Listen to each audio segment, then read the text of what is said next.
There's no greater feeling than saving your marriage when you thought all hope was lost. Like shielding your eyes to brace for impact, and then suddenly there's no collision. Because that's where Evan and Amy were, and now they're here. We've just booked a trip to take our family to Cancun next summer to renew our vows on our, and it won't be on our wedding anniversary. It'll be on the day we started dating, and that'll be 25 years together next summer. So we're super excited for that.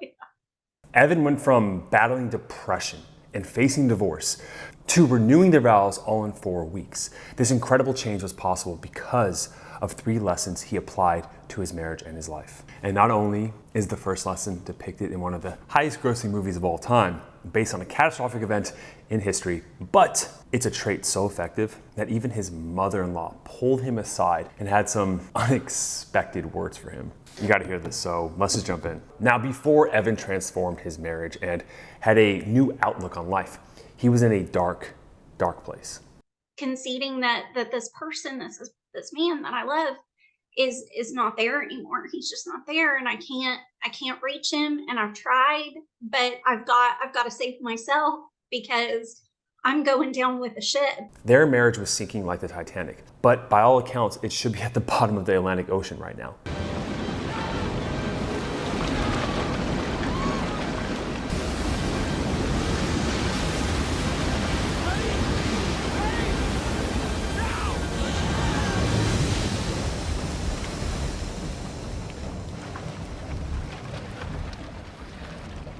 So how did Evan find his way back against all odds? You see, growing up, Evan's father had a forceful, domineering personality. It might sound familiar. His father was controlling in every sense of the word. So through his 20s, Evan was the same way, and it carried on for years in his marriage, which, as you'll see, would cause him to self-sabotage and burn the only bridge of love that he could stand on. Evan and Amy's relationship was great at first, like most relationships are. I mean, they would shower each other with affection that all couples do when they're first newly married. Blowing up each other's phones with 30 texts, he was as handy as MacGyver could be as well. I mean, he could do anything around the house and make it look easy. But all of this came with a massive caveat. Nothing was ever good enough because he never got approval from his dad. He was hypercritical and a perfectionist with OCD, desperate to control and perfect the things he could because he could not control changes going on inside of him. Over time, his connection with Amy withered away, and the death by 1,000 cuts that I always talk about on this channel started to rear its ugly head. He and his wife had lost trust in each other, but it was with his tragic loss of his father that it sent Evan completely crashing down. He sank into this deep, deep depression, and the wounds in the relationship started to tear them apart.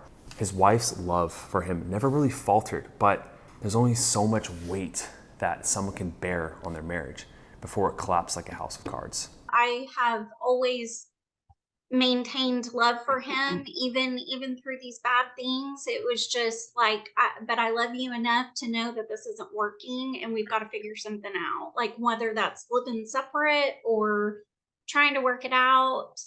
But we had to change something. I mean, Amy was his rock, the one person he knew would never go away, would never abandon him. So for her to mention leaving, it sent Evan just crumbling to the ground. He couldn't sleep, and he lost 15 pounds from the stress alone. Desperate for answers, he searched and searched and searched, and one of my videos luckily popped up. He watched it, and then another, and then another, and then he absorbed it. He told me every single video on the entire channel before setting up a call.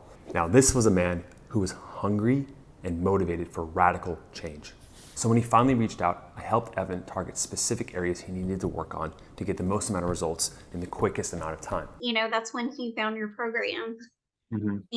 And he started this, and I just kind of, like, he told me what he was doing, and I just kind of quietly observed what was going on, and like just this massive transformation has happened, and it's so unbelievable. The first lesson, the one that pulled the rug out from under his wife in the best possible way, where not only did she notice, but every woman in his life started to notice when he fixed this one thing. Even both of his daughters and his mother-in-law. It was just completely life-changing him when he got it down. And this lesson all comes from the blockbuster movie, The Titanic, so let me show you how to engage with equanimity. I'll actually let Evan and his wife describe it first. I had something going on with work, and I knew I was gonna be a little late, and I had called him just to kind of pre-warn him, hey, I'm not gonna be home. as early as normal. It's going to be just a little bit later because of this. And I was waiting for for the explosion of oh my gosh, I can't, but that's not what happened. He actually said, it's okay. I've got this. You do what you need to do, and we'll be right here whenever you get home. And I was like, what? That's new. Right? Are you sick? It's about handling interactions with a sense of just calm, masculine, grounded composure, and even-mindedness, if you will. Now, most men neglect just how important this truly is. She needs to feel safe and loved above all else. And when you get upset or shut down or ignore or deny, it only tells her reptilian brain one single thing: I can no longer trust you to support and guide me through the turbulent waters. To, so to speak, spot those icebergs, those dangers, those obstacles before the collision. In James Cameron's movie, The Titanic, Jack and Rose are at the back of the ship as it rises high in the air, snapping in half.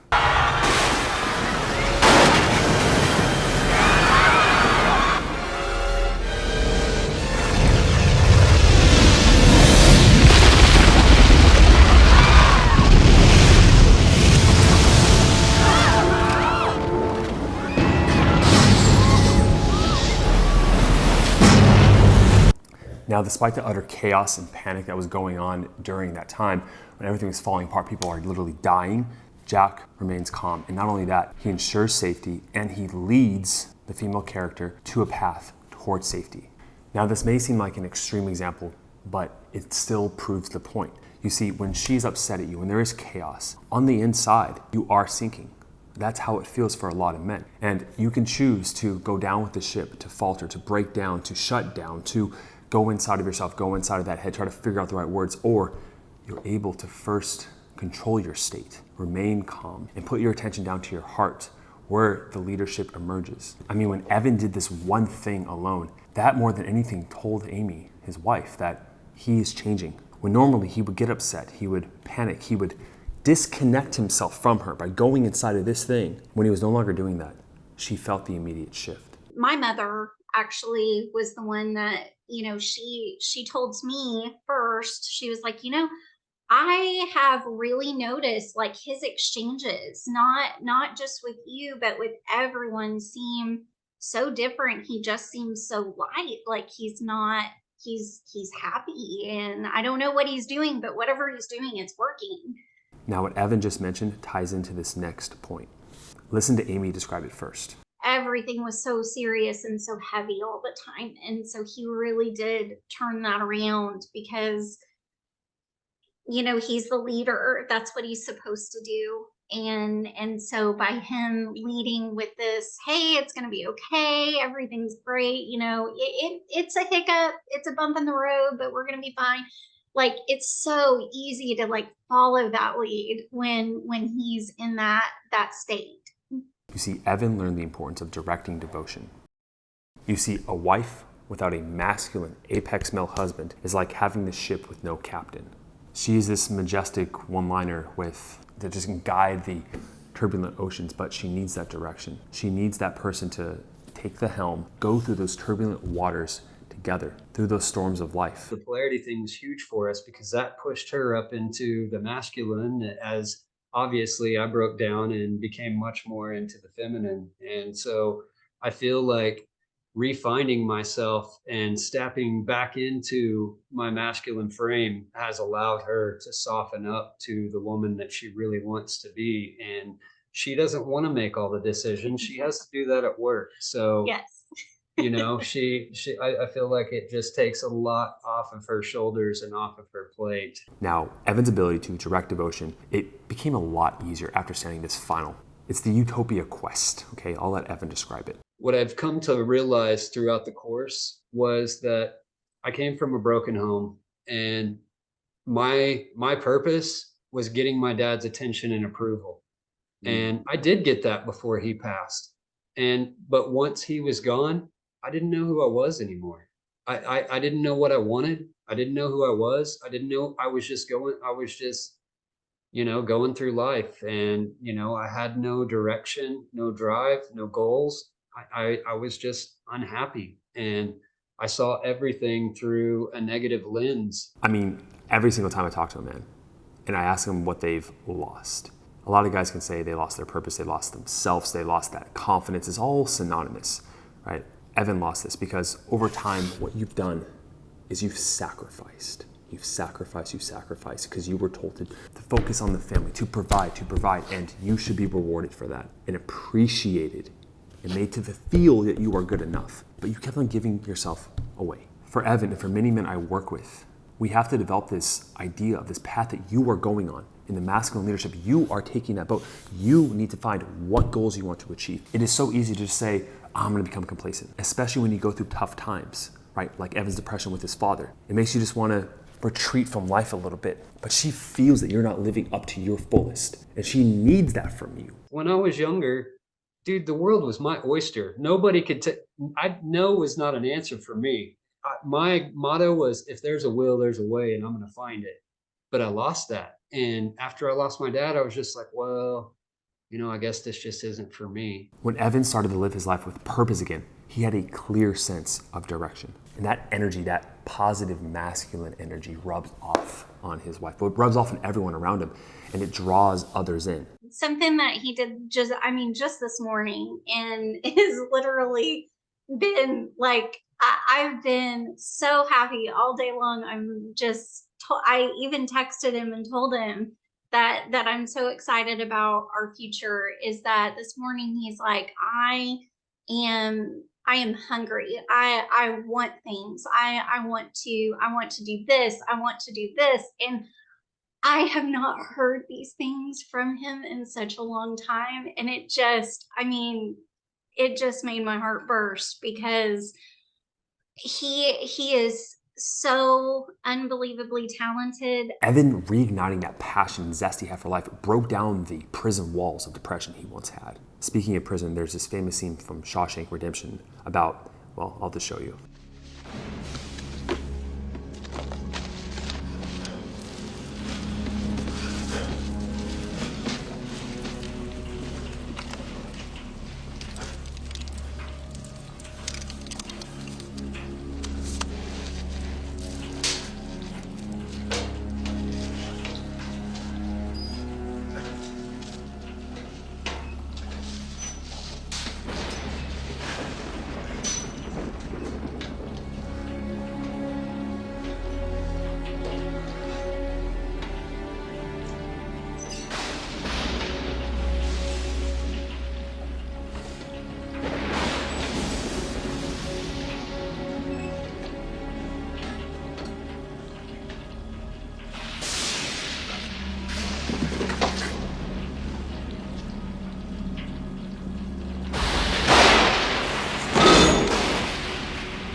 Andy crawled to freedom through 500 yards of shit-smelling foulness I can't even imagine.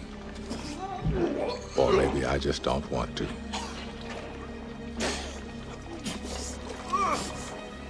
"500 yards. That's the length of 5 football fields. Just shy of half a mile.